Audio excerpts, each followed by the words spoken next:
Hi, everyone. Welcome back to Sunday School. We hope you had a very nice week off, and we're looking forward to beginning the next segment in our Sunday School lessons. So we're going to be trying something a little bit different for November.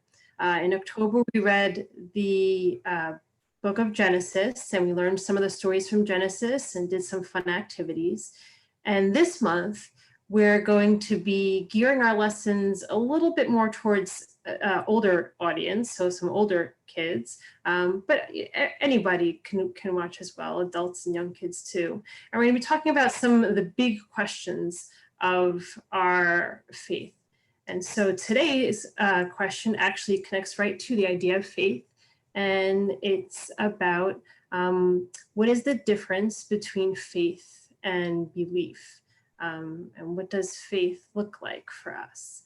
And so Mrs. Brown couldn't join us today, and we'll see her again soon. But I'm going to let Father Marshall introduce our guest speaker and teacher for today. So I'm really excited to have my baby sister Elizabeth with us. She is 2 years younger than me, or I'm 2 years older than her. She never lets me forget that. And she is joining us because I think she has a lot of wonderful things to offer us as we talk about faith and belief and ask the question, are they the same or are they different? And she's got a great story. So I'm really excited to have her with us. And I'm glad you're here, Elizabeth. So, thanks for having me. Yeah. So, Father Marshall, can you start off and tell us a little bit about faith and belief and what you know and have learned and read? Absolutely, I'd be happy to. So I always tell people that the difference between faith and belief, as I try to teach it, is that faith is a practice. It's kind of a discipline, and it's also something that's unique to us. We find that practice in ourselves. But belief itself is an aspiration. So we feel like we want to have belief, we want to have that, but then we discover faith in us. Now, there's some scripture that we can talk about a little bit, and there are two that I found that I thought that really worked. And then also there are a couple of words from a theologian. A theologian is somebody who talks about God or writes about God. And there's a theologian named Paul Tillich, who lived in the last century, back in the 20th century. And he was a very good writer, and he talked about faith particularly, and he has a few words about it. So I'll share the scripture first. So the first piece of scripture is from at the back of the Bible. There are these things called epistles. They're letters. An epistle is a letter. And this first letter was written by someone who we know as John. And he wrote 3 letters. Actually, they're very short. They're very good. The first letter of John, he writes, "Beloved, we are God's children now. What we will be has not been revealed. What we do know is this: when he is revealed, we will be like him, for we will see him as he is." So one of the things I think John is talking about when it comes to faith is that God clearly loves us and sees us as God's own children, as adopted, but also more so that as we experience our journey in faith, we recognize more of God because we also get to know ourselves more deeply, and we see God revealed in that journey. The other one is from the letter to the Hebrews, and this is a very long and beautiful letter and has a lot to say. In the 11th chapter, I'm not going to read the whole thing. It's a very long piece, but this is good. "Now, faith is the substance of something hoped for," says the writer. "The real proof of things," and the word thing is not like an object, but more like an event or a task or an undertaking. So think of like a thing like climbing a mountain or taking a big journey or doing something that's about really breaking out of your own shell, risking something. The proof of things hoped for, that are not seen or perceived yet. So like that piece that's right over the horizon, the place you haven't gotten to yet. And then Paul Tillich says that faith is a total and centered act of the personal self toward an act of unconditional, infinite, and ultimate concern. So faith is something that literally takes us out of ourselves and helps us to focus on the other. And that's a big journey. We are driven toward faith by an awareness of something that's bigger than we are, infinite, that we belong to, but which we don't own like a possession. It's not ours to possess and hold. And so that's what faith is. The challenge with faith is trying to figure out how to name it and really talk to people about it. And then also to try to figure out how your belief and faith are going to support each other. So it's kind of a both and thing. So does that help to sort of describe the two pieces that we're talking about today? Mm-hmm. It does, definitely. Cool. And then the last one is this writer who I've read a lot of, and I love her. She's great. And she says, never be afraid to trust an unknown future to a known God. Back to the horizon and looking over it again. So there you go. Faith and belief. So, but I wonder if you guys might have some questions in relating to that. Christina, do you have something that you were thinking about asking us? Yeah, so thinking about the idea of faith as a practice and as something we're continually working on, I guess there's two questions that come out of that for me to ask both of you. And the first one is when have you struggled with your faith in your life? When did you have those moments where faith was difficult? And then on the other side of that, when have you felt most confirmed in your faith, or have you felt strengthened in your faith? So maybe we'll just start with the first one. When was the time that you struggled with your faith? And let's ask our guest for today.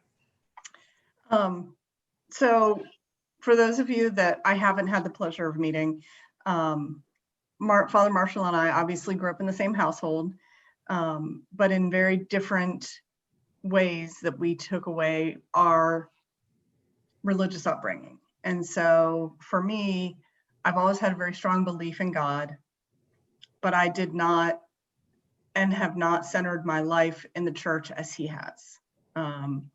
And so I would say that my sort of crisis of faith was really the time between when I sort of outgrew my parents saying it's time for you to go to church and to practice your faith that way, through my adulthood until about 4 years ago when I had a very serious medical crisis and was in the hospital. I'd sent everybody away because I needed some alone time. And a very real moment for me in terms of faith was people had been telling me that they were praying for me. And I'd never known what that felt like. I didn't know what that meant. But to be in that hospital room alone by myself, facing a very serious diagnosis, and to feel that presence of other people lifting me up, and also to feel that presence of God, and to know that I wasn't alone, that was a very, very pivotal moment in my faith and my journey on that faith walk. So I would say that I had a very long period of crisis, if you want to call it that ultimately was resolved by a true physical crisis that helped me very much establish what I consider to be now my journey of faith. Thank you for sharing. How about you, Father Marshall?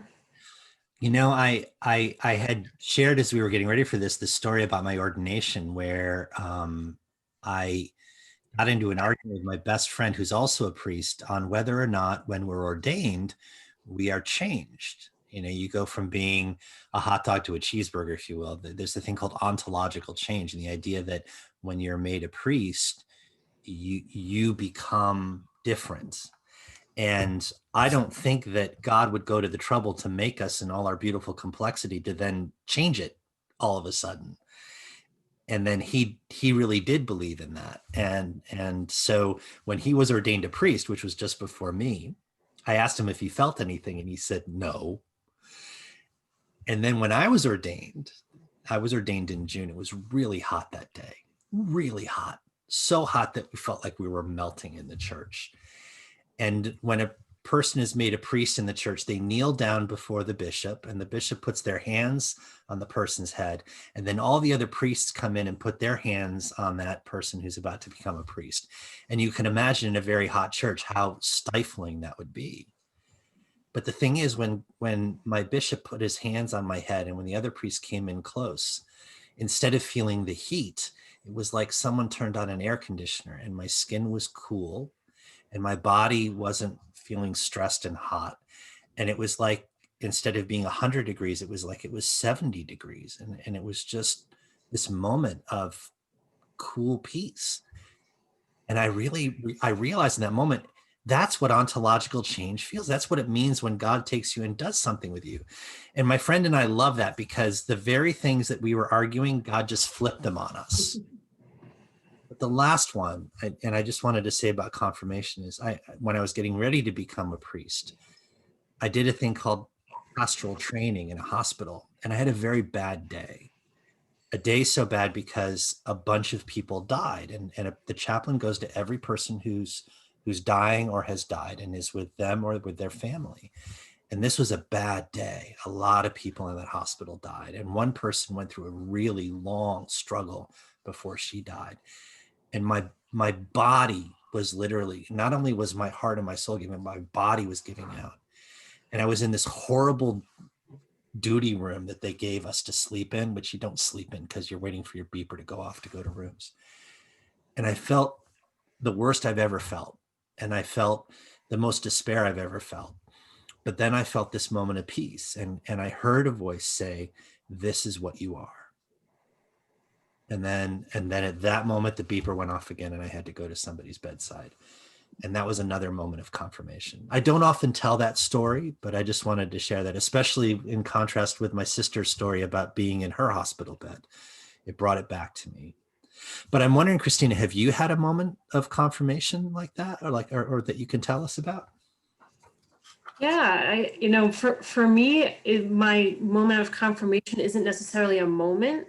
It is more a continual practice, or a continual something I continually strive to do. And so when I feel most connected to God, especially when I've been feeling distant, is when I read the Bible, or when I read something, some kind of, theological work or something. And when I'm reading the Bible, I feel much more connected. I feel much more at peace, and I feel like I understand, my faith more, and the path, that my spiritual journey is taking. So that's how I feel. I feel confirmed and strengthened in my faith, is really through reading the Bible. I like that, because it's much less of God hitting you over the head with a hammer, like my sister and I got. It's a slower. Thank you for sharing that, though. That was great. Thank you. Yeah, thank you guys for both sharing. So I wonder if we think about, how we've all experienced faith, and how we've struggled with it, and how we felt straightened by it. What lessons can we take away from our faith journeys, or hearing all of our faith, practices of faith together? One of the things that really catches me, and I hadn't thought about it until that writer's piece, the Corrie Ten Boom piece, about never be afraid to trust an unknown future to a known God, is that what I hear from both of you is that faith teaches us, and I would want people to know that having faith and expressing it and practicing it, it teaches us to have hope in what's just over the horizon, what's just beyond the next turn in the road, what's in the next season, what's the next thing coming, that we want to be a part of and partake of, and being willing to be here, like when you're reading your Bible, Christine, to be here and present, but then to also be hopeful about what's about to happen. What do you think, Elizabeth? I have a lot of thoughts going on in my head right now. I think for me, and what you said about I'm gonna butcher the quote, but about tomorrow. Say that one again. Never be afraid to trust an unknown future to a known God. Right. So I journal every night as a part of this process that I've been on.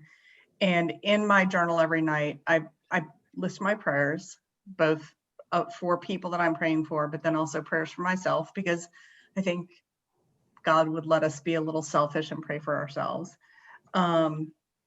And the one thing that is constantly on my list on those prayers is faith.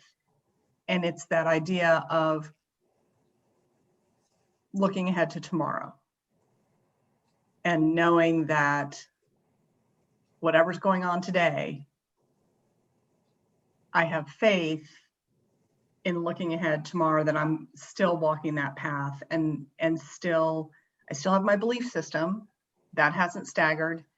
But even if I've had a bad day, tomorrow is a new day in faith, and tomorrow is a new day in life, and to keep moving forward that way. How about you, Christina?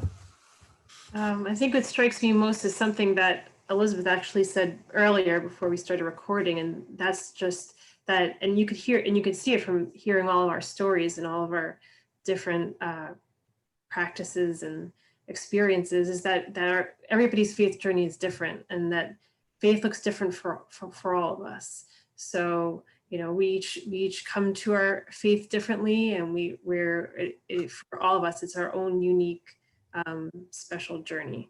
And so your faith doesn't have to look like somebody else's. It's your own, and you practice it however God intends you to practice it. I like that. I like that a lot. Thank you.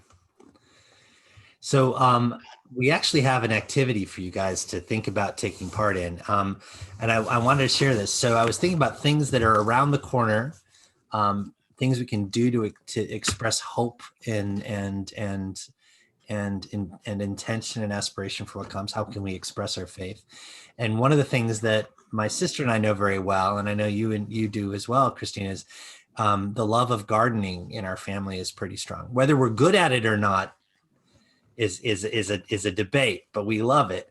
And I actually got in the mail this week next year's garlic. And the reason I wanted to share this with you is that if you could be in my house right now, which you can't because it's COVID, you could smell this amazing garlic smell in my house, because these bulbs are ready to plant. But the thing about these bulbs is when you plant garlic, you don't plant it for the year that you're in. You always plant it for next year. You plant it at the end of the growing season for next spring and summer. And so when I put this in the ground this coming week, it won't give us any garlic until after. And the other thing is that each head of garlic, you break off all the cloves. Each one of those cloves, each one of those little pieces becomes another head of garlic. And I told folks this, you guys, this before we started, that I'll tell everybody now, is like one time, Laura and we grew 1.5 years of garlic out of just one of these little boxes, which then my sister said, yeah, she and her husband call that dinner. Yeah. But a great way to express and practice your faith is to plant something. Seed that you plant that goes into your garden becomes food that you can feed yourself or your family or your community with in the coming year.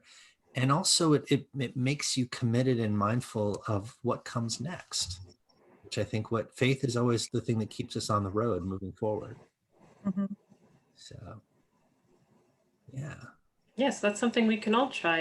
And if you don't have garlic, you can always go and find any kind of bulb, flowers too. You have to plant it the year before and then wait for the spring and have that hope you mentioned, right, Father? Absolutely. Mm-hmm. Yeah. And you get surprised sometimes, like because it's been such a long growing season, our irises bloomed again. Oh, wow. So maybe for one of the the images, I'll try to put up an image of one of our irises. Laura took some pictures, but well, thank you guys. Thank Thank you. you. I And feel thank you very for joining honored. us. Yeah. It was great to have you all here. Please do tune in next week. We'll have another question for you. And I think we're going to be talking about what does Jesus have to say about justice in our next one. But that's just the only tease we're going to give on that. So take care. God bless. We'll see you guys. Good. Thank Thank you, you. Elizabeth. Thank you, Christina. Thank you. Bye, guys.